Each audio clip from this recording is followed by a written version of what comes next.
Welcome to the BSc online lecture. હવે last લેક્ચરમાં આપણે મોલાર વોલ્યુમ જોયું હતું. હવે આ લેક્ચરની અંદર આપણે જોવાનું છે સરફેસ ટેન્શન. સરફેસ ટેન્શન કેને કહેવામાં આવે, જેને આપણે ગુજરાતીની અંદર પૃષ્ઠ તાણ કહી છે. પૃષ્ઠ એટલે સપાટી ઉપરનું તાણ. આવા કેટલાક આપણે ઉદાહરણ દ્વારા સમજીએ કે ઘણીવાર આપણે જોયું હોય કે તળાવની અંદર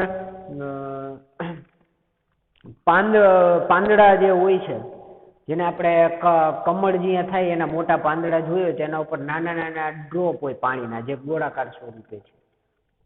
એ સિવાય આપણે જોયું હોય તો પાણી ઉપર ઘણા બધા મચ્છર છે, એ પાણી ઉપર એમ કે બેઠેલા આપણને જોવા મળે છે.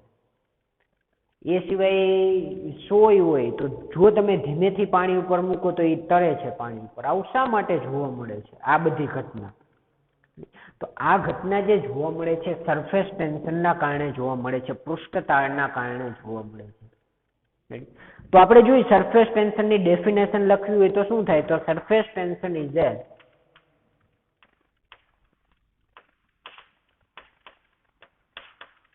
surface tension is a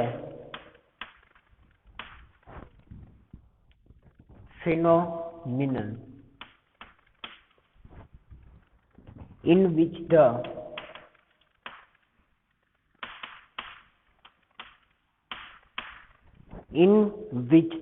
surface of a liquid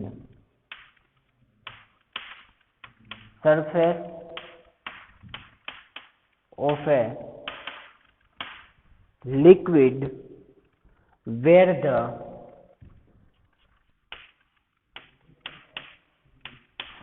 the liquid is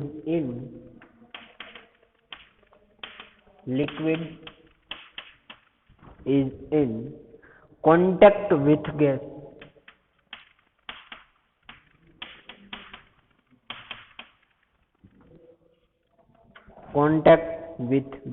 act like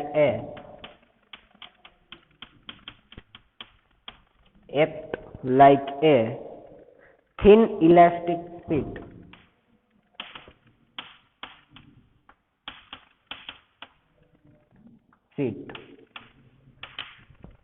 તો ટૂંકમાં સરફેસ ટેન્શન ફિનોમિના છે કેનું જેવું છે? Surface of A liquid, surface ઉપર સપાટી ઉપરના જે લિક્વિડ છે એ લિક્વિડ જ્યારે ગેસના કોન્ટેક્ટની અંદર આવે છે ત્યારે કેના જેવું કામ કરે છે? ઇલાસ્ટિક શીટ જેવું કામ કરે છે.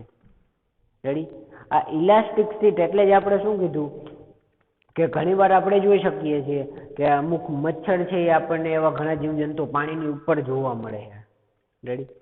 અમુક સોય છે એ તો ભારે છે પાણી કરતા, છતાં પણ એ પાણીની અંદર તરે છે. રાઈટ? તો આવું શા માટે જોવા મળે છે? તો આ જે જોવા મળે છે સરફેસ ટેન્શનના કારણે જોવા મળે છે.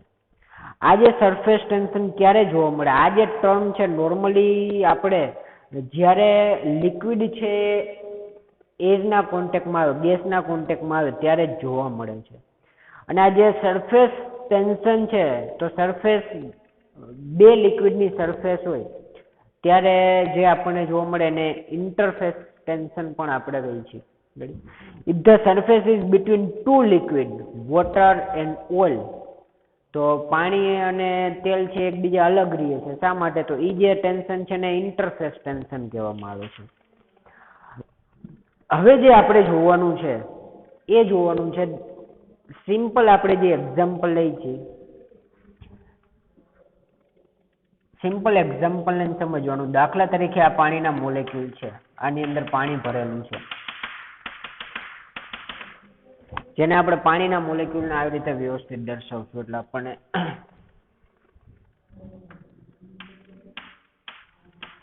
આ દાખલા તરીકે વોટર મોલેક્યુલ છે.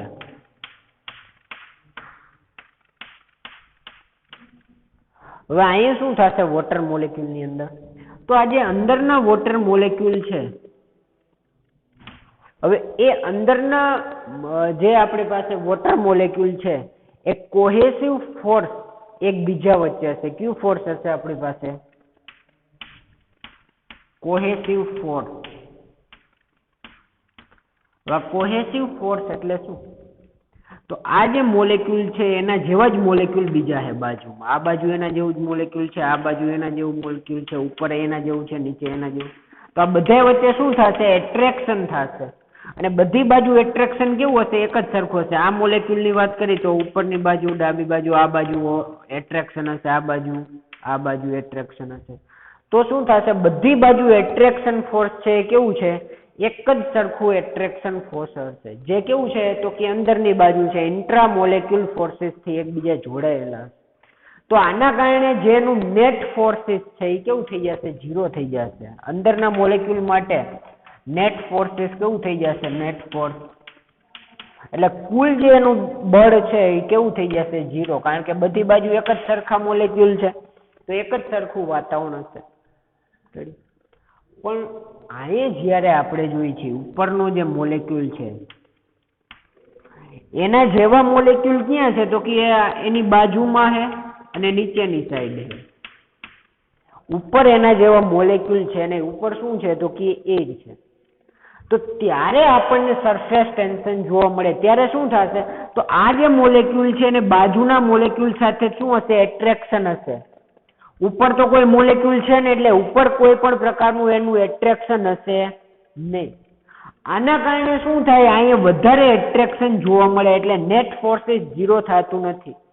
સરફેસ ઉપર નેટ ફોર્સિસ 0 થતું નથી. સરફેસ નેટ ફોર્સ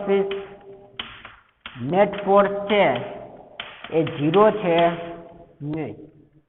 ત્યારે શું થાય છે? હવે આ બંને વચ્ચે શું હશે? એટ્રેક્શન હશે. એવું જ મોલેક્યુલ આની વચ્ચે એટ્રેક્શન હશે. એ એટ્રેક્શનને કારણે એકબીજાની શું કરશે? નજીક આવશે. રેડી? નજીક આવવાને કારણે ઉપરની જે ડેન્સિટી શું થઈ જશે? વધી જશે. એક બંને વચ્ચે એટ્રેક્શન એ વધી જશે જે નીચેના મોલેક્યુલમાં છે. આના કારણે શું થશે? આ જે મોલેક્યુલ છે થોડાક શું કરશે? આવી રીતે એનું કદમાં શું કરશે? આપણી પાસે વધારો કરશે, જેના કારણે એની સરફેસ વધશે. હવે આ જે સરફેસ વધી એના કારણે એની ડેન્સિટી વધશે, જે શું કરશે? બહારનું દાખલા તરીકે આના ઉપર આપણે સોય છે, સોય હું આના ઉપર મૂકું તો શું કરશે? આના વજનની બેલેન્સ કરી લેશે, એને ડૂબવા દેશે નહીં. આની ઉપર હું આમ મૂકી દઉં તો એ સોય છે ડૂબશે નહીં, પણ જો હું આ સોયને ધક્કો આપીશ ને તો પછી ડૂબી જશે. પણ વ્યવસ્થિત ધીમેથી સોય મૂકું તો એ ડૂબશે નહીં. શું કામ? કારણ કે આના ઉપર સરફેસ ટેન્શન છે. એ સરફેસ ટેન્શન કેને કહેવામાં આવે? તો આ જે મોલેક્યુલ છે એ મોલેક્યુલની અંદર આપણે જોઈએ તો એટલું બધું કાંઈ નીચે બાજુમાં એટ્રેક્શન ફોર્સ છે, ઉપર છે, એના કારણે છે શું થાય છે? તો કે આ બધા જ મોલેક્યુલ ઉપરની બાજુ કાંઈ સરખું ફોર્સિસ નથી, કાંઈ ઉપર તો કોઈ મોલેક્યુલ જ નથી એના જેવા. તો આ મોલેક્યુલ છે એકબીજા સાથે શું કરે? એટ્રેક્શન બધી બાજુ કરશે અને એ એટ્રેક્શનને કારણે શું કરશે? તો એની ડેન્સિટી ટૂંકમાં વધી જશે, હાઈ ડેન્સ થઈ જશે. જેથી શું કરશે? તો સપાટી ઉપર છે, સપાટી ઉપરના મોલેક્યુલ છે એટલા માટે જ આપણે જોઈ શકીએ કેટલા જીવજંતુ પાણી ઉપર બેસી શકે. એનું કારણ શું છે? એનું વજન શું થઈ જાય? બધી બાજુ બેલેન્સ થઈ જાય. રેડી? એની ડેન્સિટી. પણ જો હવે થોડુંક જ મચ્છરને આપણે વજન આપીએ તો મચ્છર તરત શું થઈ જશે? ડૂબી જશે. અથવા સોએ થોડુંક જ વજન આપશો તો એ તરત અંદર વહી જશે, એટલે પૂરું, સીધું ત્યાં વહી જશે, નીચે વહી જશે. પછી તો એનું કાંઈ નેટ ફોર્સિસ 0 અંદરની સાઈડ. તો આ જે છે એને શું કહેવામાં આવે? સરફેસ ટેન્શન કહેવામાં આવે. જે સરફેસ ટેન્શન છે એ આપણી પાસે ત્યારે જ જોવા મળે જ્યારે આપણને શું કીધું? Surface liquid is in contact with gas. તો સરફેસ ટેન્શનની ડેફિનેશન આપણે લખવી, હજી એક ડેફિનેશન લખવી તો આપણે અહીં લખી શકીએ. ડેફિનેશન, આ ડેફિનેશન નથી, definition of surface tension.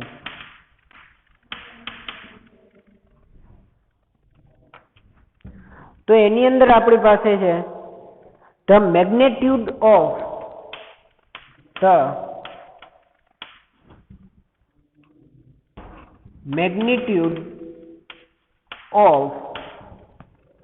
force acting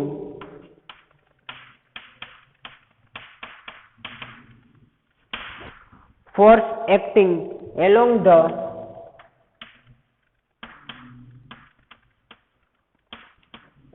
the surface of a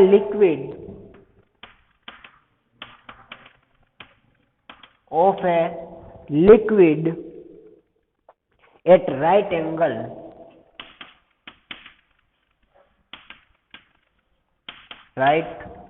angle to the line of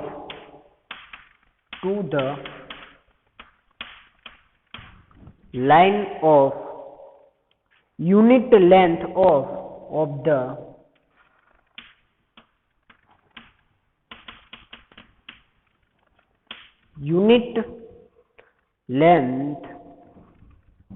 unit length છે 1 centimetre of the surface of liquid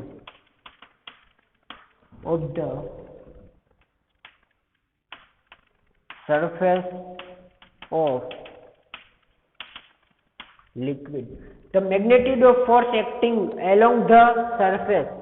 તો અહીં જે આપણી પાસે આ સરફેસ છે એ સરફેસ શું કરશે, અહીં લેન્થ આપણે જો 1 સેન્ટીમીટર લેન્થની અંદર સરફેસ ટેન્શન માપ્યું તો 1 સેન્ટીમીટરની અંદર દાખલા તરીકે આ 1 સેન્ટીમીટર છે આપણી પાસે, તો 1 સેન્ટીમીટરની અંદર જે ફોર્સ છે આપણી પાસે, આ બંને આપણી પાસે બે લિક્વિડ વચ્ચેનું જે ફોર્સ છે, ફોર્સ ઓફ એટ્રેક્ટિંગ, રેડી?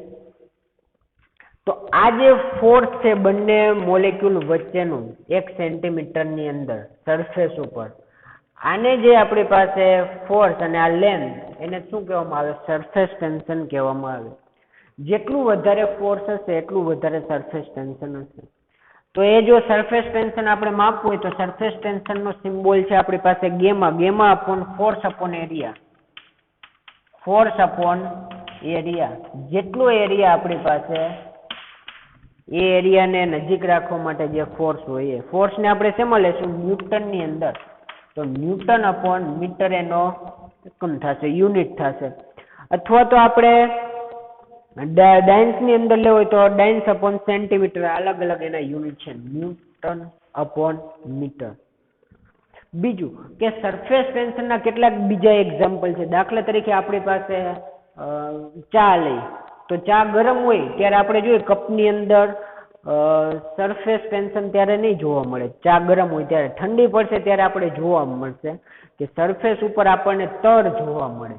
જ્યારે ધીમે ધીમે ચા ઠંડી પડતી જાય એમ શું થાય? તર આપણને જોવા મળે. તો આ સરફેસ ટેન્શનના કારણે. તો નીચેના મોલેક્યુલ કરતા જે ઉપરની જે તળ છે એની ડેન્સિટી કેવી છે? હાઈ છે. એમાં કંઈક તમે નાની વસ્તુ રાખશો તો એમને એના ઉપર રહી જશે, પણ એની બાજુમાં જે તર નથી એવા ભાગમાં તમે એ જ વસ્તુ મૂકો તો શું વહી જશે? નીચે. તો આ એટલે સરફેસ ટેન્શન. આ સરફેસ ટેન્શન આપણે જોઈ શકીએ પાણી, વોટર મોલેક્યુલ છે એ કેવું છે? ડ્રોપ આવી રીતના આપણને જોવા મળે છે. શા માટે? પ્રસરી નથી જતું. તો અંદરના જે મોલેક્યુલ છે બધી બાજુ એનું એટ્રેક્શન કેવું હશે? સરખું હશે. પણ બહારના જે મોલેક્યુલ છે એનું એટ્રેક્શન કેની તરફ હશે? અંદરની બાજુ જ હશે. જેના કારણે એ મોલેક્યુલ છે એ કેવું છે? ડ્રોપની અંદર જોવા મળે છે આપણને. પણ હવે અહીં શું થાય? તમે આ એક વોટર ડ્રોપ છે, તમે આની અંદર વોટર ભરતા જાઓ, અંદર આ ડ્રોપની અંદર વોટર નાખતા જાઓ તો પછી ધીમે ધીમે શું થશે? ફેલાવા માંડશે. તો વોટર છે ડ્રોપ સ્વરૂપે આપણને જોવા મળે છે. એનું કારણ શું છે? સરફેસ ટેન્શન છે. સરફેસના કારણે. રેડી? તો આ જે છે આપણી પાસે એને સરફેસ ટેન્શન કહેવામાં આવે છે. બીજું કે સરફેસ ટેન્શન છે કેના પર આધાર રાખે છે? તો સરફેસ ટેન્શન છે એ ટેમ્પરેચર ઉપર આધાર રાખે છે. જો સરફેસ ટેમ્પરેચર વધારવામાં આવે, ટેમ્પરેચર શું કરવામાં આવે? વધારવામાં આવે તો સરફેસ ટેન્શન ઘટશે. સરફેસ ટેન્શનમાં શું થશે? ઘટાડો થશે. એક વસ્તુ ખાસ યાદ રાખવાનું છે. શા માટે?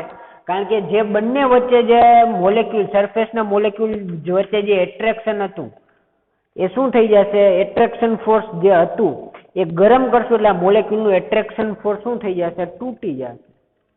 તૂટી જશે એટલે એ દૂર થઈ જશે. તો એની સરફેસ ટેન્શન શું થઈ જશે? નાબૂદ થઈ જશે. તો પછી કઈ સરફેસ ટેન્શન આપણને જોવા મળે નહીં. એટલા જ માટે આપણે જે એક્ઝામ્પલ લીધું ગરમ ચા, એમાં તર નહીં જોવા મળે.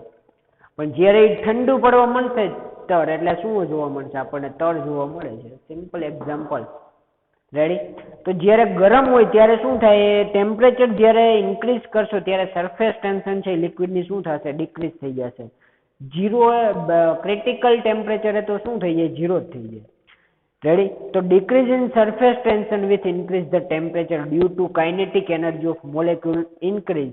એટલે કાઇનેટિક એનર્જી શું થઈ જાય, વધી જાય, એટલે એકબીજાથી દૂર, પોતાની કંઈક એનર્જી આવી જાય એટલે એકબીજાથી દૂર ભાગ, ત્યારે સરફેસ ટેન્શન જોવા મળે નહીં. રેડી? તો આ જે છે આપણી પાસે સરફેસ ટેન્શન છે. હવે કેટલાક સરફેસ ટેન્શનના આપણી પાસે એક્ઝામ્પલ છે. સિમ્પલ આપણે એક્ઝામ્પલ જોઈએ ને તો બ્યુરેટની અંદર ક્યાં સરફેસ ટેન્શન જોવા મળે. બ્યુરેટ આવી રીતે હોય, આપણે આખું નથી દોરતા, ખાલી બ્યુરેટની અંદર આપણે ઝીરો કરતા હોય ત્યારે જોયું હોય કે આપણને આવી રીતે જોવા મળે. આવી રીતે જોવા મળે એનું કારણ શું છે? તો એવું ફક્ત ને ફક્ત મોલેક્યુલ, એક સરખા મોલેક્યુલ એકબીજા સાથે એટ્રેક્શન કરે એવું જરૂરી નથી.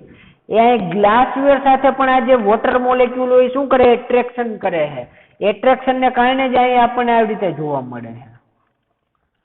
રેડી? તો આ જે છે એ આપણી પાસે સરફેસ ટેન્શનના એક્ઝામ્પલ છે આપણી પાસે. રેડી? તો આ બધા કેટલાક એક્ઝામ્પલ આપ્યા છે. ફ્લોટિંગ એ નીડલ, એ સિવાય ઇન્સેક્ટ વોકિંગ ઓન વોટર, એટલે કે પાણી ઉપર જીવજંતુઓ ચાલી શકે છે. Cleaning of cloth. ખાલી આપણે જોઈએ તો પાણીથી, ખાલી એકલા વોટર મોલેક્યુલથી આપણે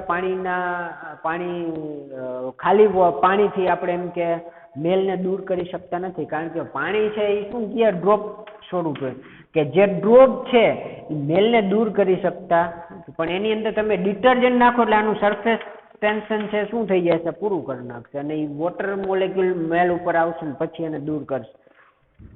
તો આ બધા એના એક્ઝામ્પલ છે આપણી પાસે. હવે સરફેસ ટેન્શનની મેથડ આપણે જોવાની છે. Name of method of determine surface tension. Surface tension માપવું હોય તો કઈ મેથડથી આપણે માપી શકીએ. રેડી? વોટરની સરફેસ ટેન્શન શું હોય, એ બધાની અલગ અલગની સરફેસ ટેન્શન આપણે જોવાની છે, જે આપણે નેક્સ્ટ લેક્ચરની અંદર જોશું. Thank you.